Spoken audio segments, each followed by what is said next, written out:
Namaste and welcome to the Bharat Varta podcast. In our Long India series, we're speaking to Radhika Gupta, who is the MD and CEO of Edelweiss Mutual Funds. She is India's only woman head of a major asset manager and is a very popular public speaker as well. LinkedIn recently recognized her as among the top 10 voices on finance and economy in the world. In this conversation, we spoke about why Radhika is optimistic about India this new decade, how India's perception has changed over generations, how the retail investors' confidence has grown tremendously over that time, and finally, what she sees as opportunities for India's youth. This is a fascinating conversation, one that will leave you with a lot of hope and optimism for the country. I hope you like it.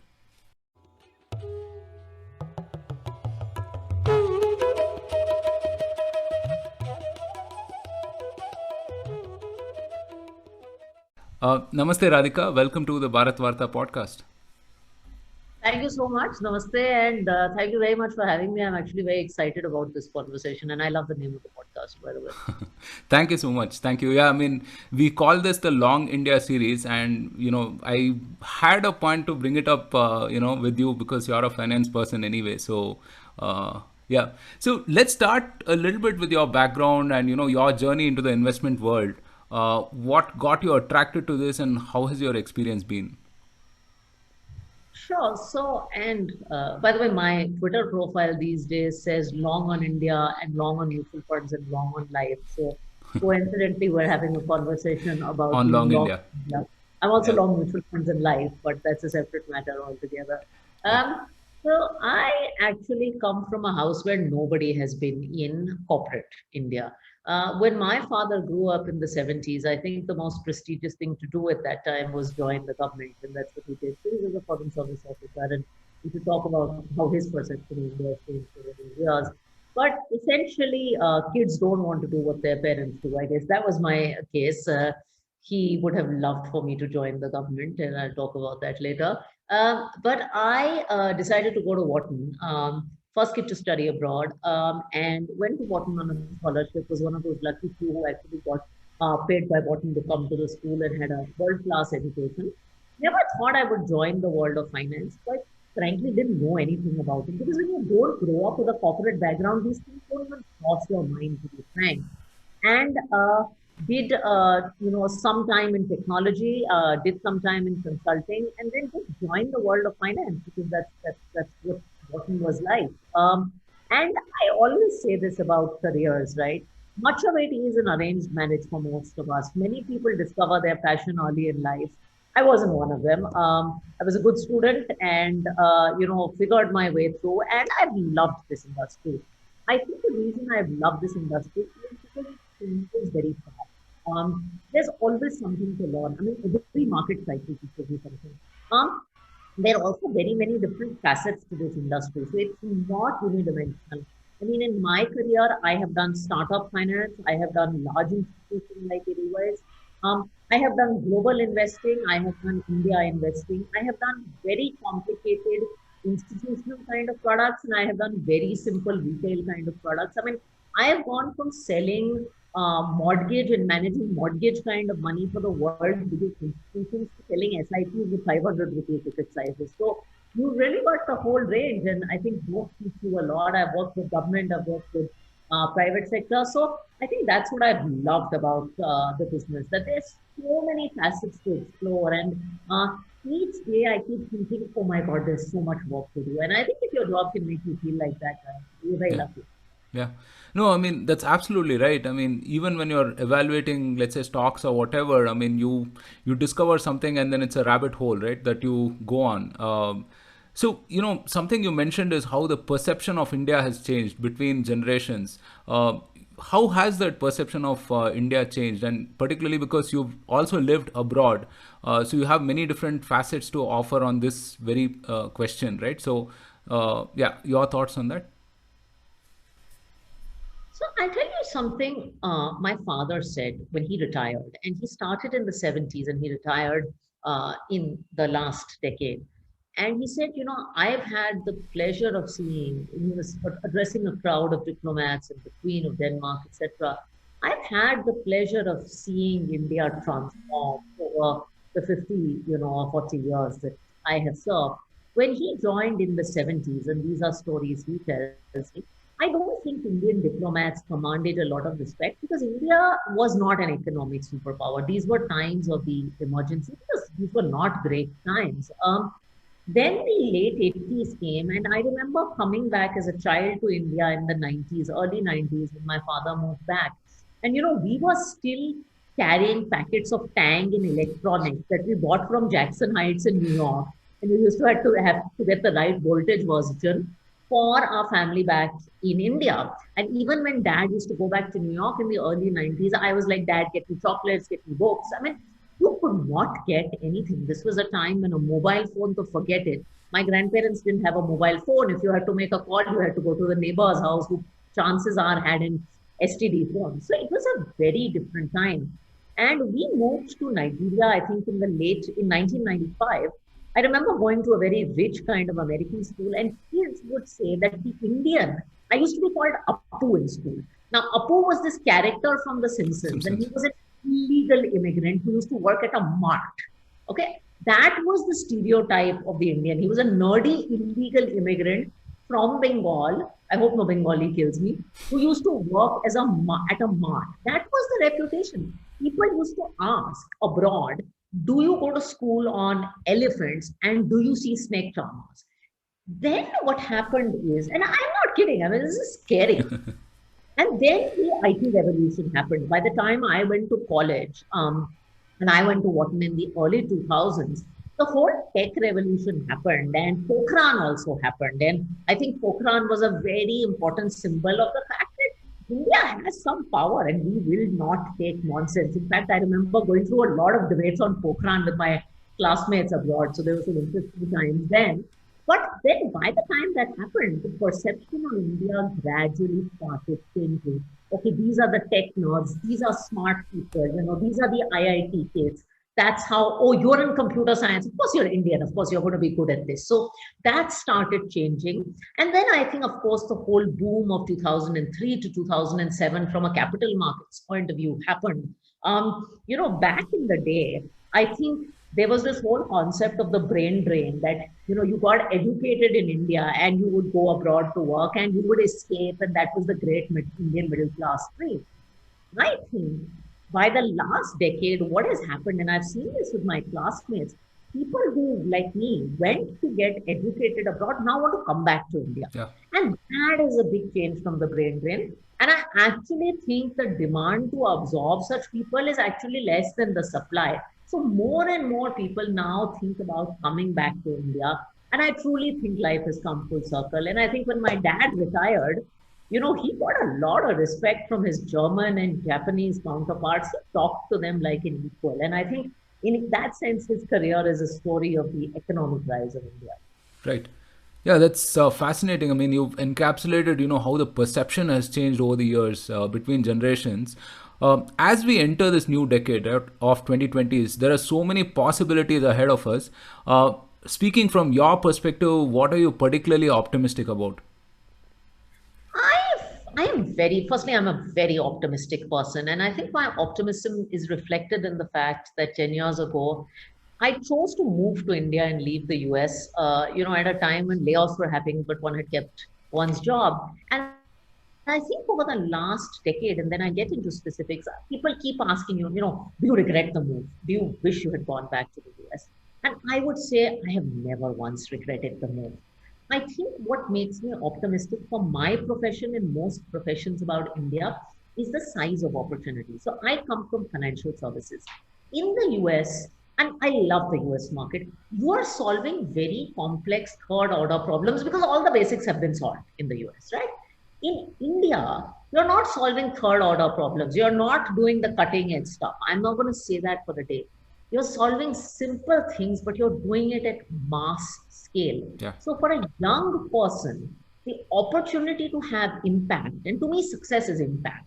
The opportunity to have impact at scale is incredible. So in my career only, When I did an issue like Bharat Bond with Government of India, I got messages from people saying that because of this, I made my first pocket money investment. I would never be able to do things like that in the US. So I think the ability to solve first order problems at scale, you're still living in a country where the Prime Minister goes and tells people, sir, can you open a bank account? That would never happen in the US. In my own industry, to quote you a statistic, mutual fund penetration at the individual level is probably 5-6%. The world average is 40%. So I could say even if we are to get to parity with the rest of the world, we have 4 से 40 का journey हमारे साथ है और हमें करना है. So that's the size of opportunity.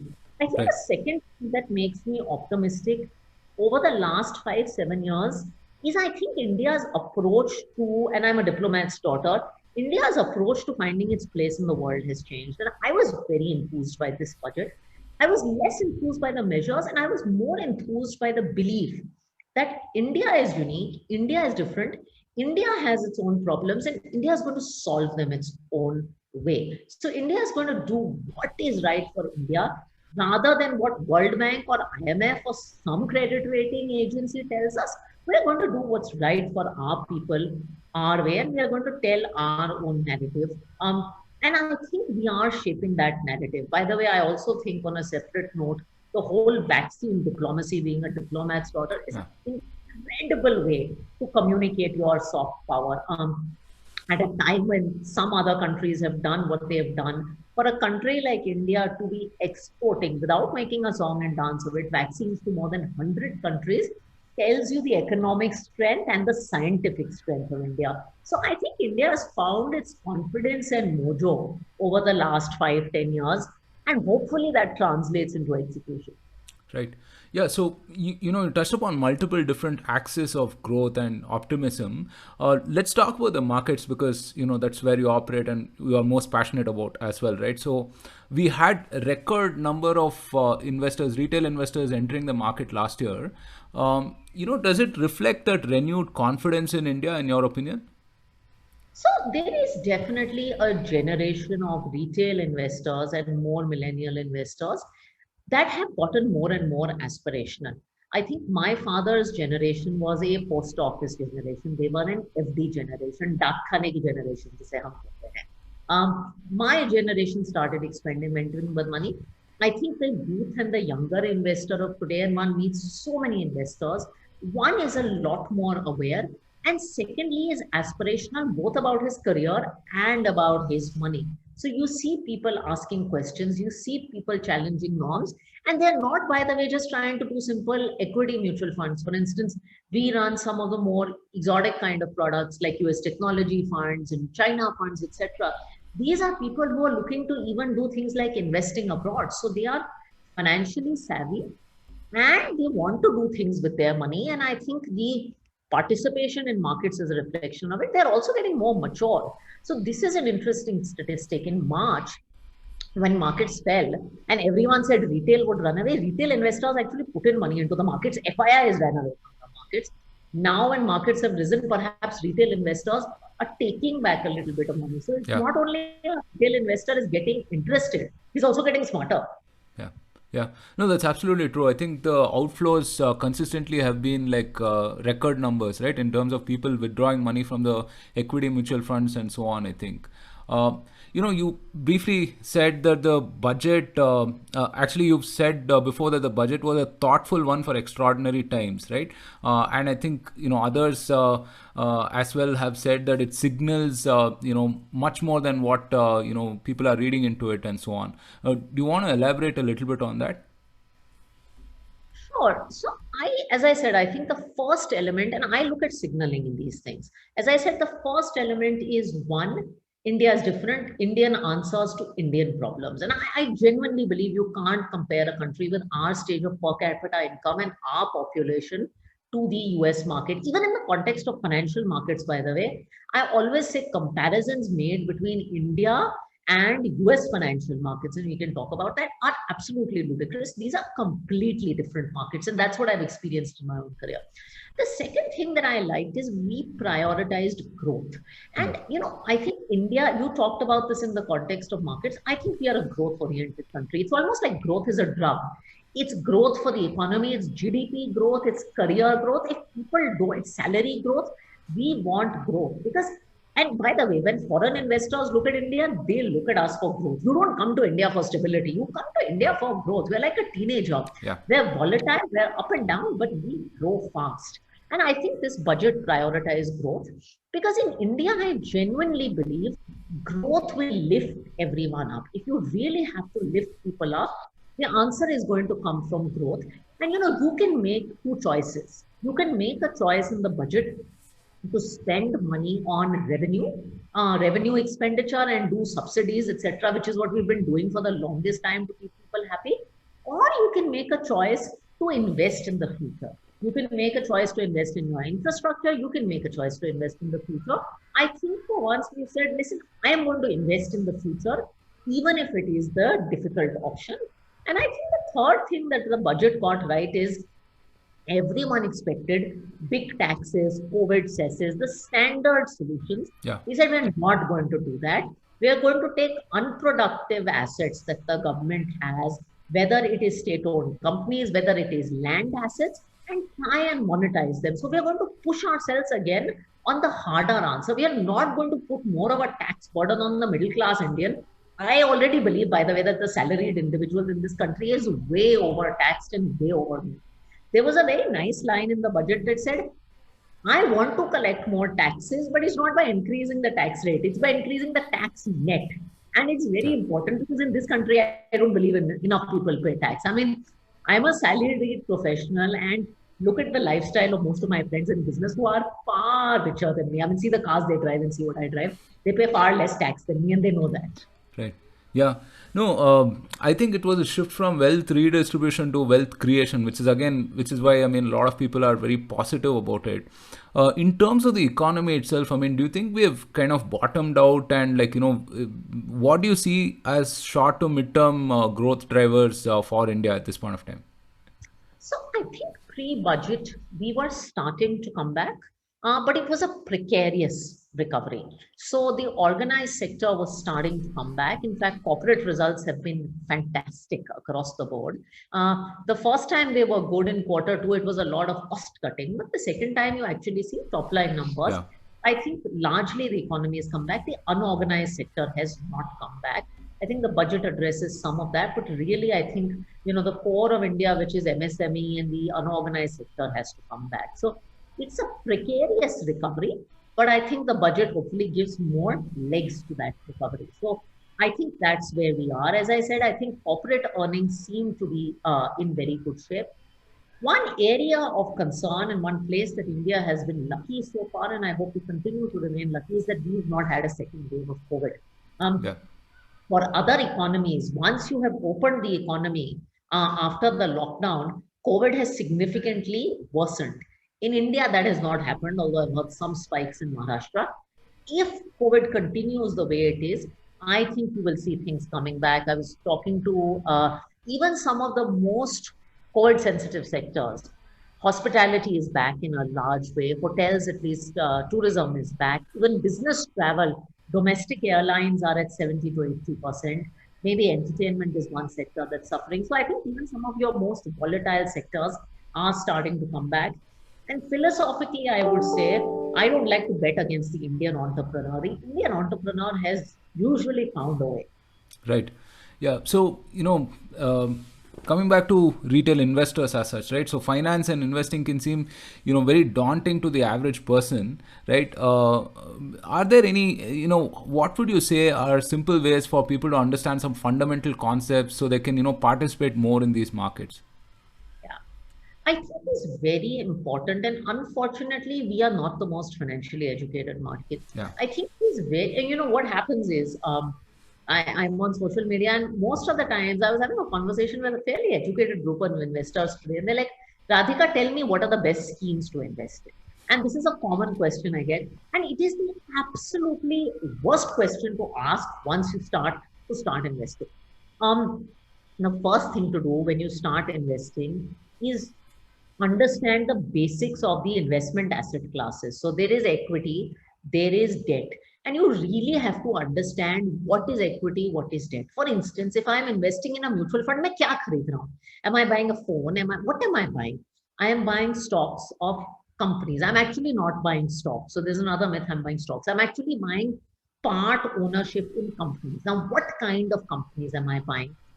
How will those company prices move up and down? If I bought a stock and it was down 20% in a quarter, does that mean the company is fundamentally broken? What does that mean? So I think understanding the fundamentals of these asset classes, debt and equity, is the most important thing that you can do. And I genuinely believe that people don't take the time to do it. Why will companies do well? When will my portfolio do well? When will it not do well? I think once you understand this, the second step is to really understand yourself, right? Because you're not, your investment personality, Roshan, can be very different from mine. Yeah. I am, by the way, a very conservative investor. You may be surprised to know that because of my circumstances. I work in financial services. I'm married to someone in financial services. So our incomes are very volatile, and we own a lot of stock of the company, Edelweiss in this case. So that is very, very volatile. So we are very conservative. Now, you may be a very aggressive investor because of your circumstances. So understand that you may have different goals. You may have a family to support. You may have whatever it is. Once you get an understanding of yourself and the different investment products, you can marry them and become a good investor. I think that's the first thing I will tell you. Right. So there are so many more choices right now in terms of financial products itself, right? I mean, in fact, you run some of the industry's leading ETFs and so on. What do you see as, how has your experience been in that sense? Has the retail investor been more open to these kind of instruments of late? Or, I mean, they prefer investing directly in equities and, some of the other older instruments? Oh, I think they are very open. In fact, I would veer to the fact that they are getting too open for their own good. No, I think, Roshan, people are very open to innovation. In fact, they're veering towards the other side of innovation. Actually, the cart has tilted too much.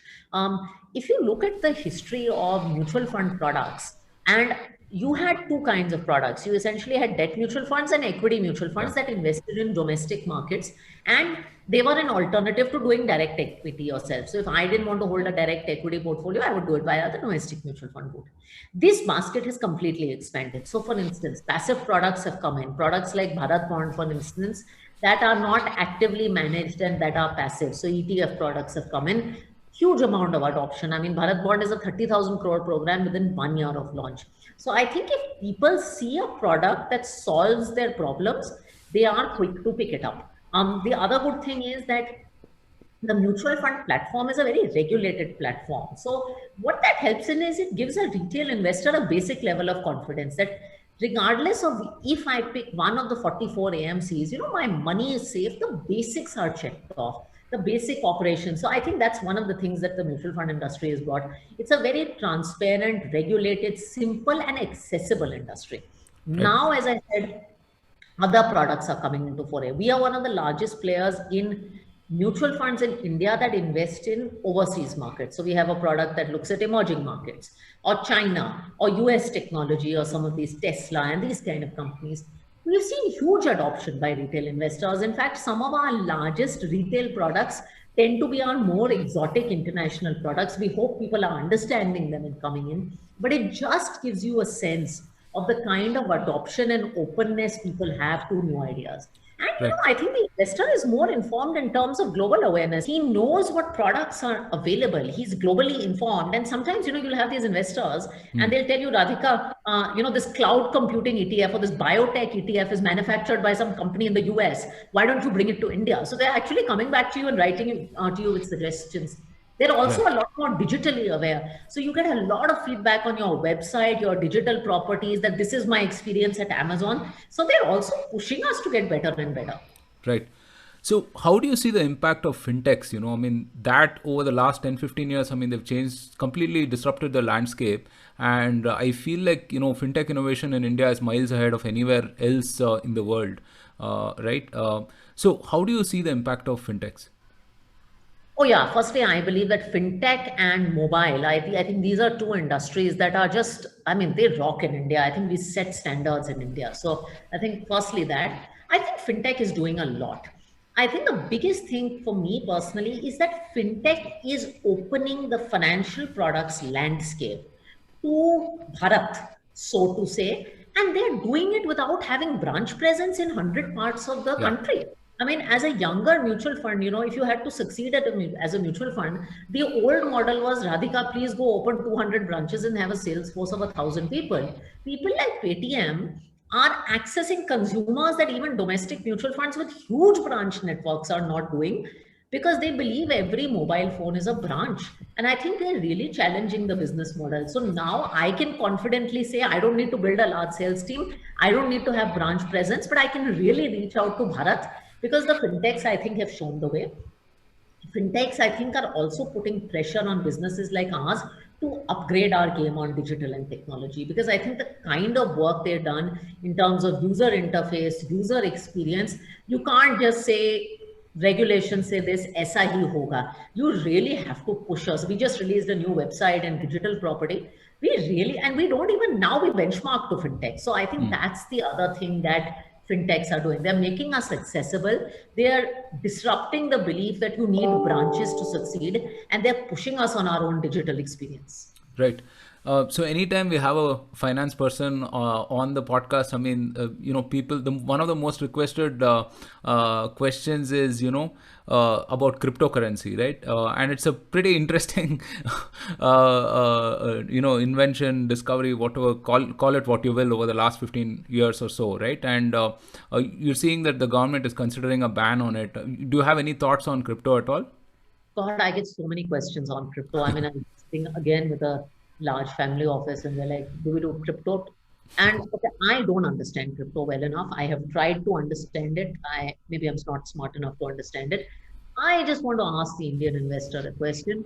Why would you invest in a product that is not regulated by your government and that has no investor protection, right? So I may sound like a big crypto bear, but I won't do anything where I don't have regulatory and investor protection comfort.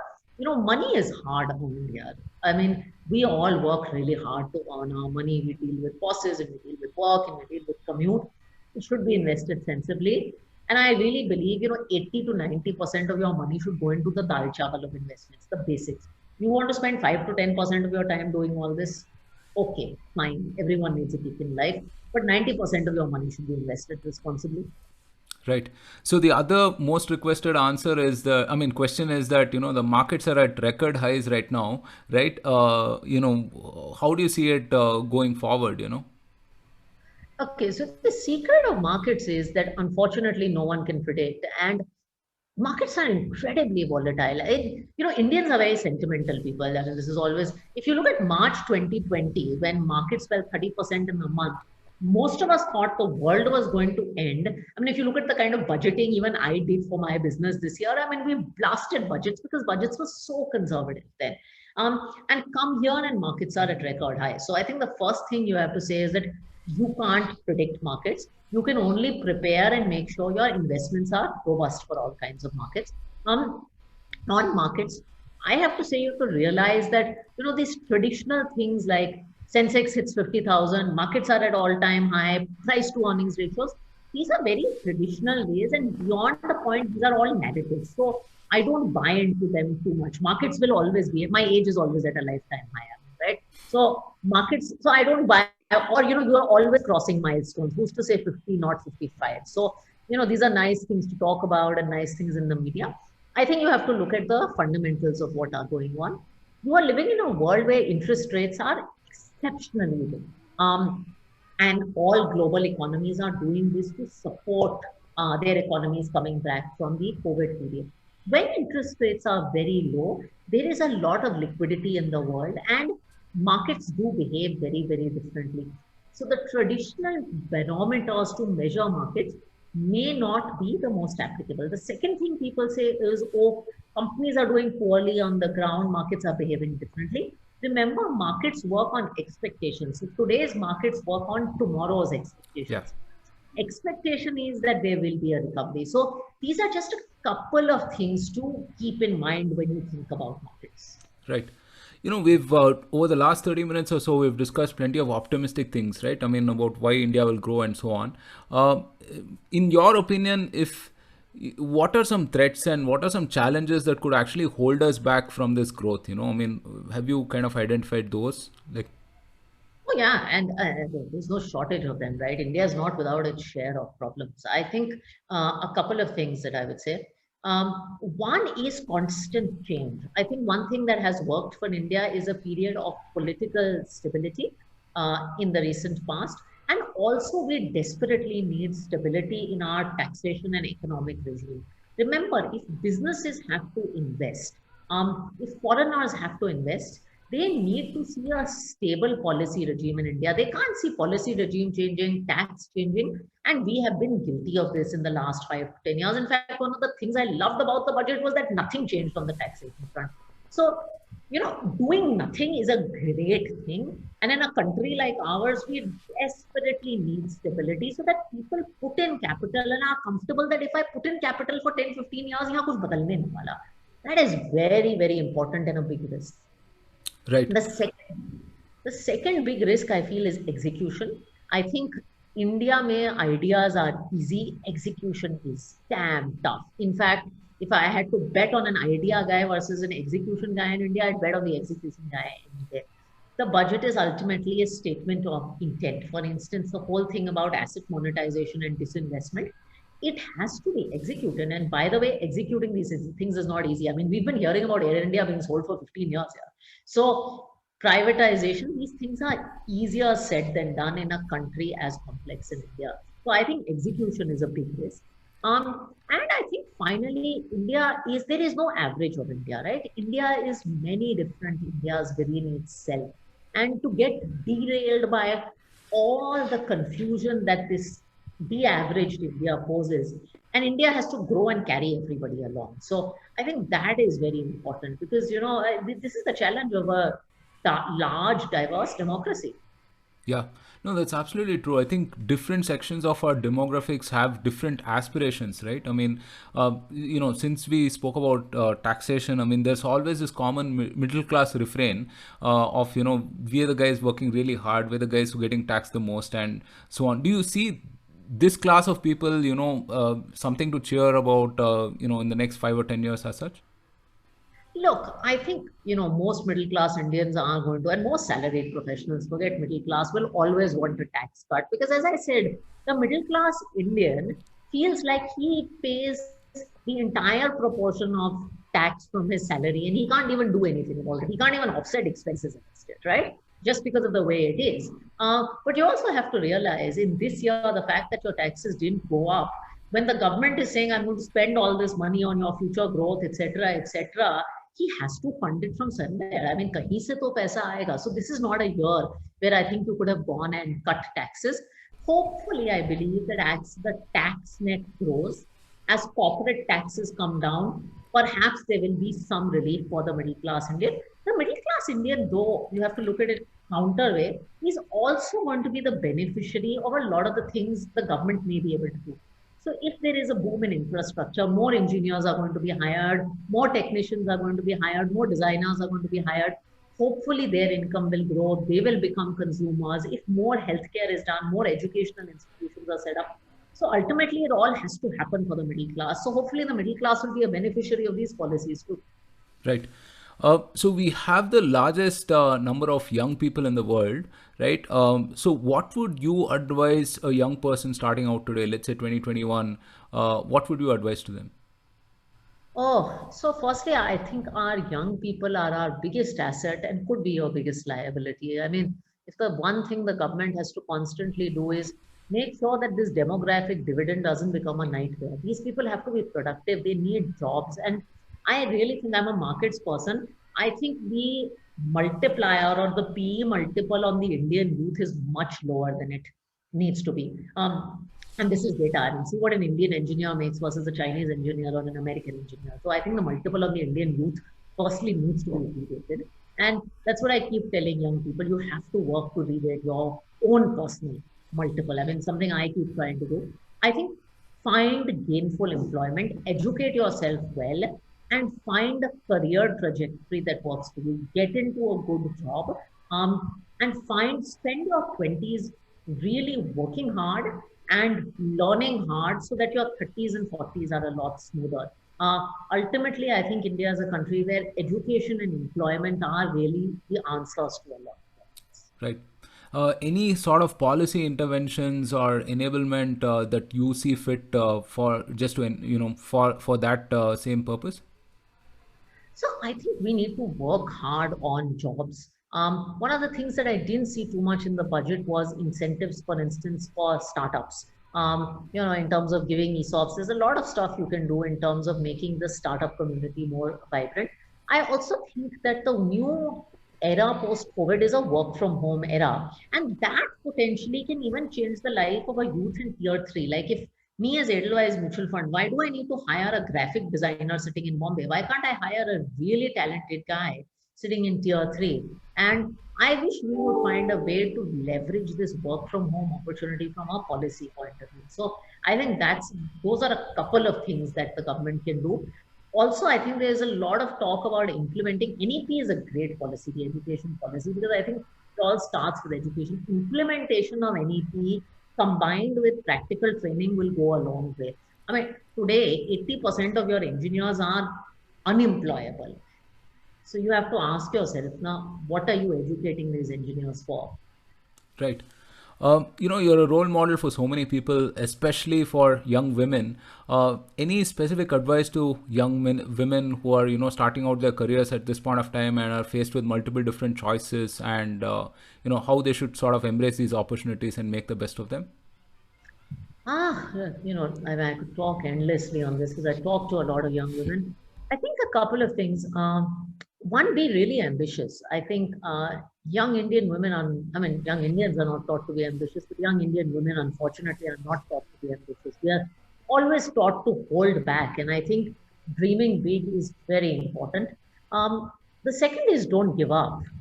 There are so many people who will tell you to give up when you get married, to give up when you have kids, because give up for the sake of giving up. And there are circumstances that will make you give up because you're the only girl in a room or someone talks to you rudely and you feel like all that stuff's going to happen. Look, a girl's journey is going to be tougher than a guy's journey just because she's in the minority. Just don't give up. One of my mentors told me that, if there are days in life where you're not feeling frustrated and you don't want to pull your hair out, then you're not achieving high. You're not aiming high enough in life. And he said, to get up, dress up, and just show up. So I think that is the second thing we would say. And the third thing I would say is never believe that being a woman is a liability. I think Indian women have all the skill sets, whether it is leadership, whether it is managing money, whether it is understanding customers. We learned this from our mothers and grandmothers. We have all the skill sets for the world of tomorrow. In fact, I think we are the learning coming out of COVID is that women-led countries also handled COVID better. So if you can lead nations, then you can definitely, do the basics of life. So never feel like your gender is a disadvantage. Assume it's an advantage, and I guarantee you people will assume that. Right. I've watched more than a couple of your videos where you've spoken about various anecdotes from your life where you triumphed over the odds to kind of succeed. And those were really inspirational. If you could, maybe for our listeners, recall one or two of these anecdotes, as we end this podcast. Oh God, now I'm trying to, because there's so many of these anecdotes. God, I'm trying to think of. You just caught me off guard. Let me think for it. Is there any particular one you wanted me to talk about? I can't just think. I actually liked the whole interview experience of yours because I've seen that firsthand with myself and a few of my peers and others as well. I mean that was definitely interesting.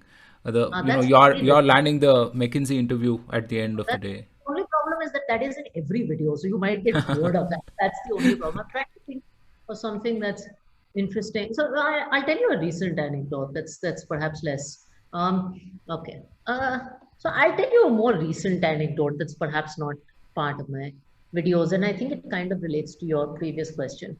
One of my beliefs is that each individual is sort of very unique and very different. And Especially in India, we are taught to be copycats of everyone else. Oh, you want to go to IIT? Do it this way.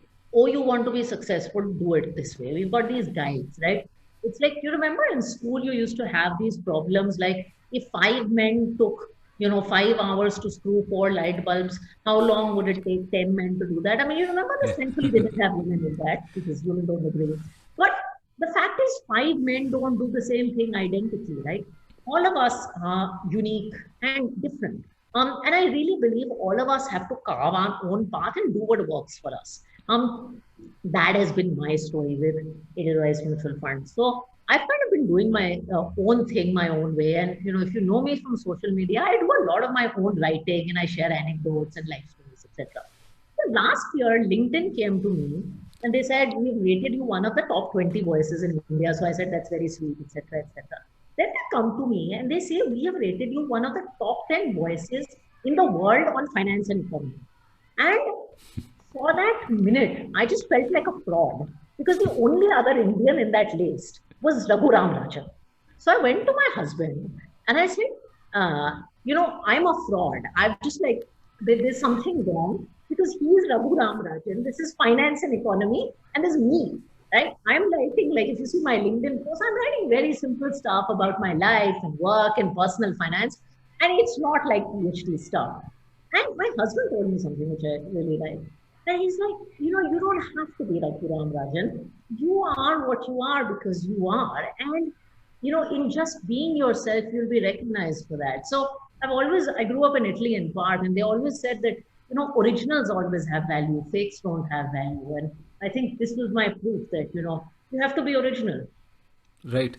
Yeah, I think a lot of people will take heart to that, because I mean, if someone of your stature can, feel that, I mean, I think all of us should have a little more faith and confidence in ourselves, I suppose, right? Oh yeah, I have many moments of feeling like a fraud. I mean, that week was hilarious. I was in a list with Raghu Ram Rajan, and then I was ranked some 40 most powerful women in India next to Priyanka Chopra. And again, I told my husband, Priyanka Chopra. Hey, this is Priyanka Chopra, dude. I The mean, the sheer really. range is amazing from Raghuram Yeah. Rajan to Priyanka Chopra. Yeah. And I was feeling like such a fraud. I didn't tell anyone for a week. And then my mother was like, "Radhika, get over it and, celebrate what you have. There's Priyanka Chopra, there's Raghu Ram Rajan, and, you still have to do your dishes and make your bed, but you're not so bad." Right. So this has been a wonderful conversation. Certainly, many different things that I will be reflecting upon. Thank you so much, Radhika. This was a fascinating conversation. Thank you so much. Thanks so much, Roshan. It was a pleasure. Thank you for tuning in to this episode of the Bharat Varta podcast. If you want to see more content like this, then don't forget to subscribe to our channel. We started Bharat Varta to facilitate long form discussions on politics, policy, and culture. We don't necessarily endorse anything that was said in this episode. If you wish to offer us feedback, do reach out to us on social media. We are at Bharat Varta on Facebook, Twitter, and Instagram. You could also get in touch with us on our website www.bharatvarta.in. The links are in the description below. Until next time, stay safe, take care, and Jai Hind.